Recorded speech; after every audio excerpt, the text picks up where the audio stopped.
Heat makers, crack music. If you ain't got the dough, then What we have here, and what we have now, and what we've had for some time, is you get a bunch of weaselly, cowardly, snake-like, goofball baseball writers who are prosecuting their own cases against individual ball players using their warped sense of morality as a cudgel to keep deserving players out. And so you'll have guys not vote for obvious Hall of Famers because I think he might have used steroids one time, or he was on a list somewhere, or he was on a report somewhere, or there was an investigation done. But there's no clear criteria as to who gets in and who gets out among the folks who used PEDs, which again, everybody in that era has some sort of complicity. So how do you keep anybody out on the basis of PEDs? To me, I think it's asinine. I think it's ridiculous. I think it is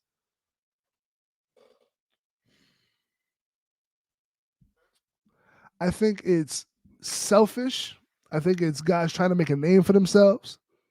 Again, this is probably the only time that some of these baseball writers get their names said by the general public, right? And everybody, you see what they do for views. Yeah, everybody's a clout baby. Everybody chasing clout cookies. These guys are no different. And so they'll put out, and we're going to go through some public ballots right now, and they'll put out a ballot or two, and it'll just be ridiculous. I mean, I think one guy voted for two dudes this year. We're going to go through it because I mean, he's a clown. One of the writers is a clown. So and he voted for two dudes, and then when he gets pressed on it, he's like, "Oh, well, I could vote for some other guys next year, right?"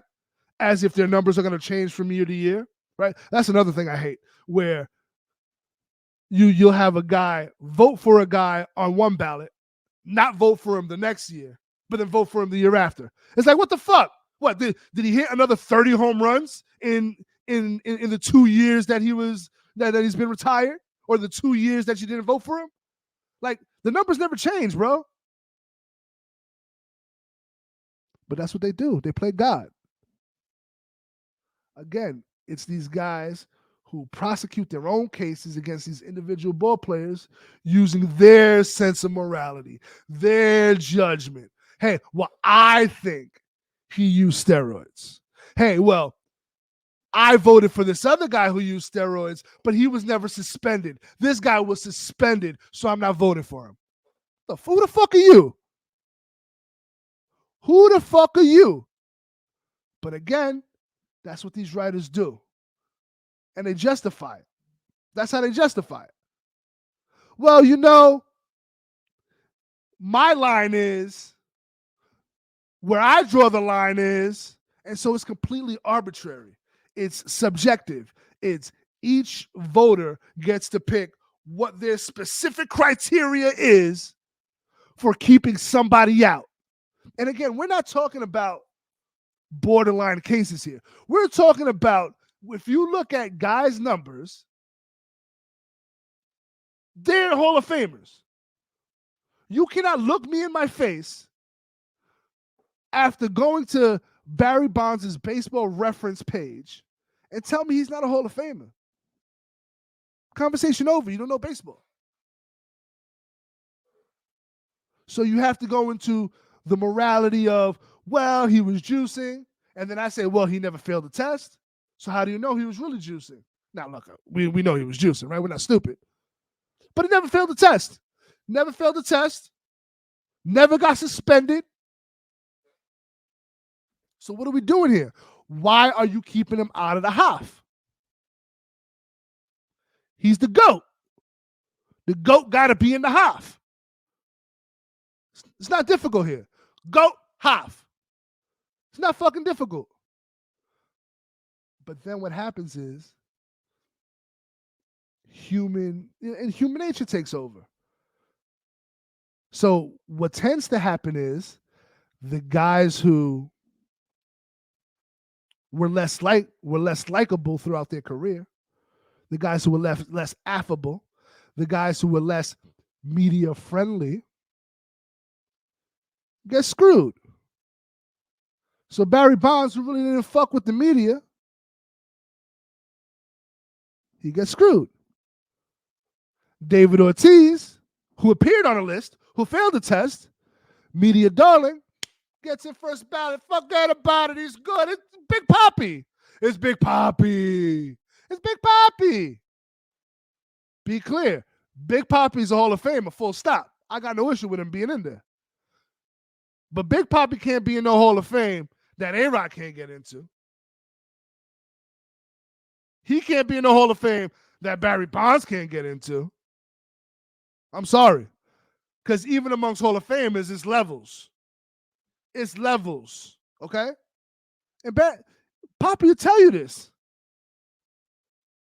David Ortiz knows at no point in his life was he qualified to hold Barry Bonds' bag. He know that. That's not me disrespecting David Ortiz to say that. But he knows that. I hope he knows that. I don't know. He said some wild shit on Fox, so I don't know. He might not know that. Well, if your friends won't tell you, your man Eddie Knapp will. You couldn't hold a candle to Barry Bonds, but you know that. Come on, we don't need to disrespect David Ortiz. But again, David Ortiz, and the reason why I harp on David Ortiz is because, excuse me here. Let me stop this. The reason I harp on David Ortiz, he's a known steroid user. Was on the list, same list A-Rod was on. If A-Rod can't get in, Ortiz can't get in. Now again, I think they should both be in. I do. I think it's disingenuous for any of us to judge so harshly these players when we all benefited from it. I'm a Yankee fan. I won 5 chips. I won 4 chips in the quote unquote steroid era. I won 4 chips. I ain't giving them shits back. You tell me, oh, you got to get them chips back because it was the steroid era. Suck my dick. Fuck out of here. I ain't giving not a single chip back. You know why? Because for as many steroid users as we had on our squad, and we had our fair share, we was competing against hella steroid users as well. So it was even. You know what I mean? If you got brass knuckles, I got nunchucks. We both got a weapon. It's a fair fight. It's a fair fight. Sorry. It's just how I feel about it. It's a fair fight. So I think in the backdrop of that, I think it's just corny the way the baseball writers play God with their Hall of Fame votes. It's stupid. It's ridiculous. It shouldn't be allowed. We've got to come up with a new system. Because again, who are we kidding here? We're, you're going to a Hall of Fame and you don't see a Barry Bonds there. It's like, what are we doing, huh? What? You don't see Alex Rodriguez got 696 home runs, huh? What? Like, you want to put a steroid? You want to put a steroid asterisk there? Cool. I'm not mad at it. I'm not mad at that. But this idea that these baseball writers get to just play God with what should be the most prestigious honor a baseball player can have is frustrating. And it's been happening for far too long. And the frustrating part about it is it's continuing to happen.